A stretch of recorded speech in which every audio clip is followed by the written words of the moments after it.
sa pagkahibalo sa ilang patuto nga kahadlok wala maghimo og seryoso nga pagsulay sa nakabilin nga panahon. So kung atong tanawon ba ang Sabat practice sa mga Israelita kaniadto mao hinungdan sa ilang pagkapildi.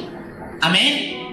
Ngano man wala na lagi nasanti ang tinuod nga essence sa Sabat.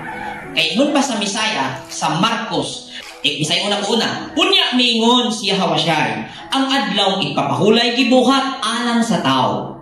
Alang sa tao. Apan, wala buhata ang tao alang sa adlaw ipapahulay. Tagalogin mo bro, by City. Sinabi rin ni Hawasyay, itinakda ang araw ng pamamahinga para sa ikabubuti ng tao. Hindi nilikha ang tao para sa araw ng pamamahinga. Kung sa helmet pa, gibuhat ang helmet para sa kayuhan sa tao. Wala buhata ang tao para sa kayuhan sa helmet. Amen? Amen. Nakuha nyo dito?